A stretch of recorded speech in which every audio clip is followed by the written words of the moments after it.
one of the things we haven't really talked about much yet is at the end of the French Revolution, in the 1790s, 1799, a guy by the name of Napoleon Bonaparte comes to power. And when Napoleon comes to power, one of the things that he does is he winds up going on a series of wars across Europe. And the purpose of these wars is to try and conquer as much land for France as possible. And he is quite successful at that, which you will see in a second. But although he ultimately is defeated by the British in 1814 and then again in 1815, one of the things that's really important for us to see here is that Napoleon's army, as they continue to march throughout Europe, winds up conquering and spreading the ideas of the French Revolution. So those ideas of liberalism that we discussed recently, and the ideas of popular support and democracy, get spread around with Napoleon. And not only that, but there's this idea of sort of nationhood, right? One of the things we sort of describe nation as is this common identity of people of common background, language, and all that. Well, Napoleon winds up saying, to the French people, well, we are French, and these ideas of sort of commonness get spread with them. So as they wind up going throughout Europe, these ideas travel with Napoleon and his army, and they wind up infecting and impacting places throughout the continent. And when the French Revolution and Napoleon is finally ended in 1815, we have a meeting called the Congress of Vienna. And at the Congress of Vienna, there is an attempt on the part of the conservative powers of Europe to put the world back together. So one of the names that you'll see in this presentation, but also in the readings that you're going to be doing, is the name of Clemens von Metternich. Metternich is the Austrian leader at the time. He's sort of the Chancellor of Austria in this period. And he calls the meeting at the Congress of Vienna, right? That's why he's Austrian. It's held in Vienna. It goes side by side. And when they have this meeting, it is his idea that he's going to put the people who have claims to the throne back in the throne, right? So Louis XVI, who had been beheaded in the French Revolution, we're going to find his relatives and we're going to put them on the throne, the Bourbon family. Napoleon takes over so much territory. So let's look at this map, right? So Napoleon winds up conquering almost all of Europe, right? If you look at the key down here, right, you have France here, which is the French Empire in parts of Europe. And then you have parts that are states that are under his control, right? So Napoleon puts one of his brothers in control of the Confederation of the Rhine, the area of Germany, and he puts another brother in control of Spain. And then there are places that are allied with Napoleon, and then he winds up putting his sort of friends there as well. There are a couple of places who are against Napoleon, but far more of Europe is replaced with people who would support him. And when this happens, obviously the royal families of those places are kicked out. And at the end of this, when the Congress of Vienna is called, there's this idea of the rule of legitimacy. Who has a claim to the throne? Well, the Bonapartes certainly don't, but who does? And they try and sort of piece that back together, so that when the meeting comes to an end and the map of Europe now looks like this, again, where you have a Spain, a France, you have a smaller France, of course, you have the German Confederation. Now the question becomes, who do we put on these thrones? And it's looking around and trying to figure that out. The first place that we need to deal with is France. So the Bourbon monarchy returns. And when the Bourbon monarchy returns, they turn to look towards Louis XVI's, at this point, grandson, Louis XVIII. And they put him on the throne, and their hope is that he'll be a fine leadership, but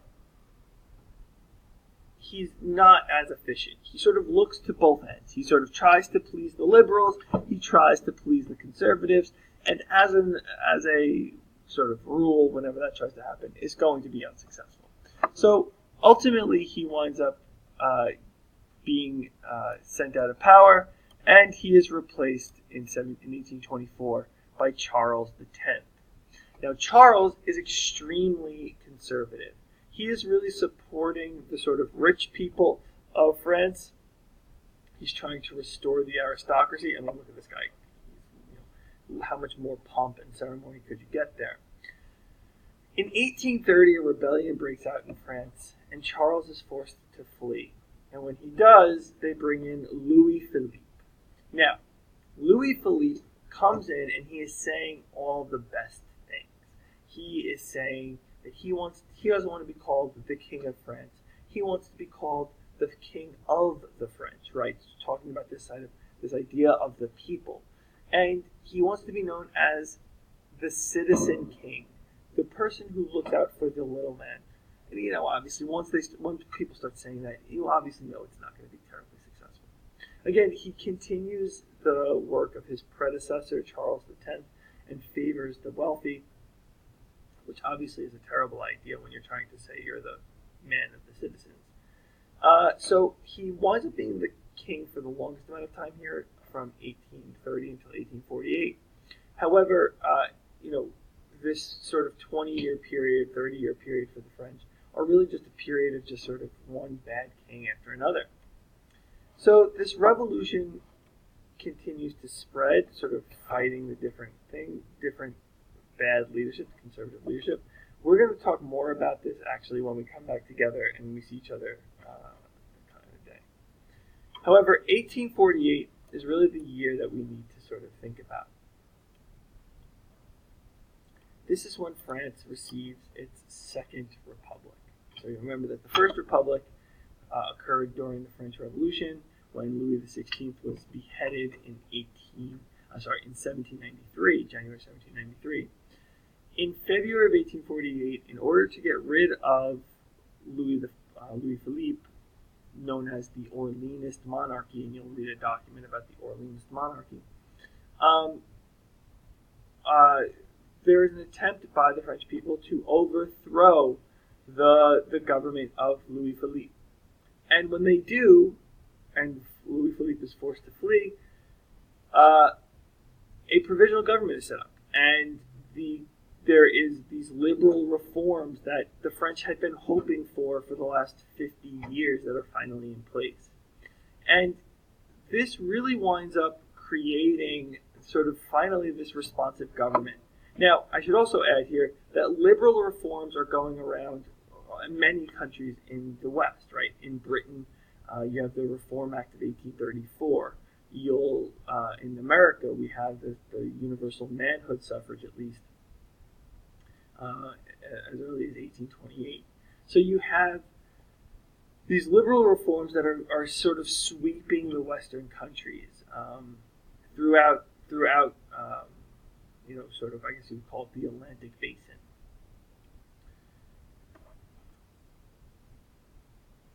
So the French receive their second republic, and they come into power in 1848. They are short-lived, of only about 3 years, and they are sort of thrown out in 1851.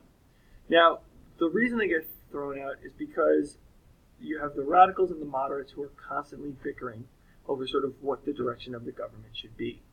Some of the moderates sort of are a bit more conservative. They want to keep some of the social order the way that it was, while other members of the government, the radicals in particular, want to see a complete dismantling of it and sort of have a social revolution, the sort of new type of government, along with an economic revolution, one where we see sort of the implementation of socialism and communism.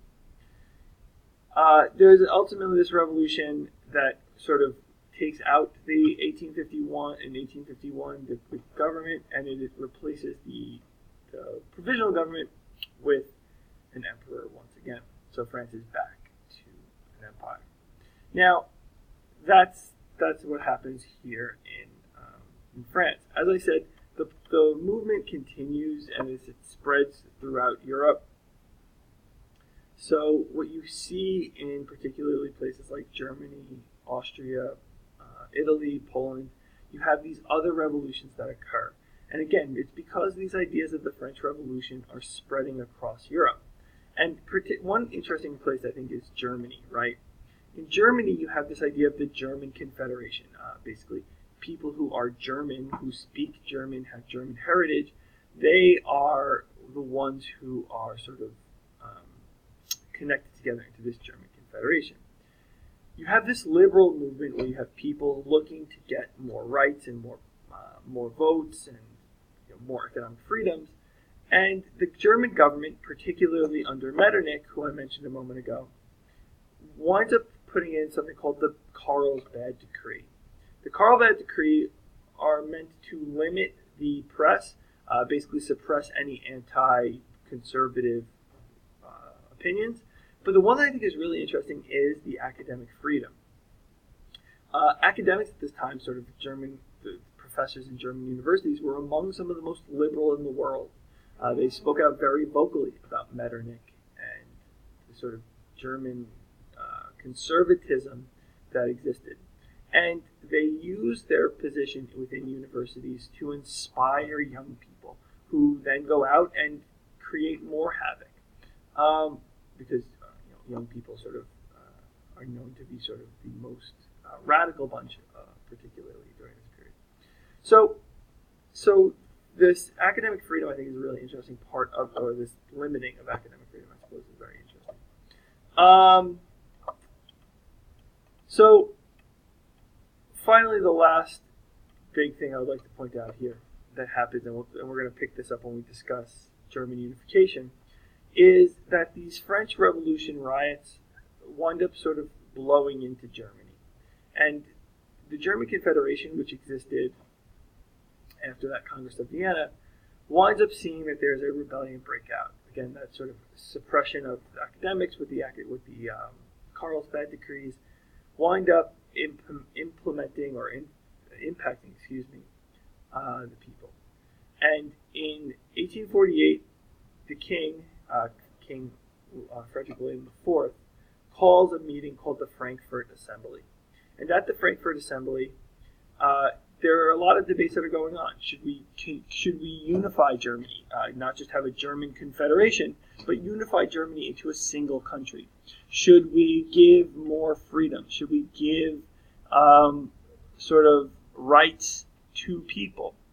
And these debates are going around. Remember those academics that had been limited? This meeting is actually filled with hundreds of academics. So they're really ready to get their crown, get their power. So ultimately, a document is created called the Declaration of the Rights of the German People, and it's a constitution that gives German people rights within Germany. Frederick William receives this document from the Frankfurt Assembly, and when he's asked, "Would you sign this? Will you be Frederick William IV? Will you become Frederick William I of the United Germany?" Frederick William famously says, "I will not take your constitution from the gutter." And he sort of throws this constitution back in their face. And that I think is this great clash of conservatism and liberalism. You have this sort of swelling up of this newly industrial, newly profitable social class, the underclass of people, and you have this sort of staunch, powerful, conservative class that is sort of bucking this, or not allowing the system to be bucked. And that's what I think is so interesting about this period. So you have this clash between liberals and conservatives that continue throughout this period.